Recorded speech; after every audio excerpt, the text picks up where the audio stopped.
Feeling mo yung batang inuutos-utusan, pinaglalampaso, pinaguhugas ng pinggan, mga kawawang bata yan. Hindi ah. Alam mo natututunan ng mga batang yan? Obedience. Alam mo natututunan yan? Maging maliksi, maging malakas. Ang tunay na kawawa is yung mga batang binibaby. Kasi yung batang binaby, mga lampa. Mga batang binaby, mga iyakin yan. Mga walang alam gawin sa mundo. Paglabas niyan sa puder ng kanilang magulang, sasabihin kasi ito yung mga batang to, mga batugan, tignan mo.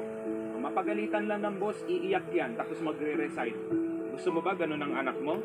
Kung gusto mong umasenso yung anak mo, bigyan mo ng gawaing bahay. Matinding pundasyon yan para makatikim ng tunay na buhay yung batang yan. Mamili ka, malakas na bata or mahina. O ikaw, kapwa magulang ko, ikaw ang pipili niya. Bibihin mo, lampay ang anak mo.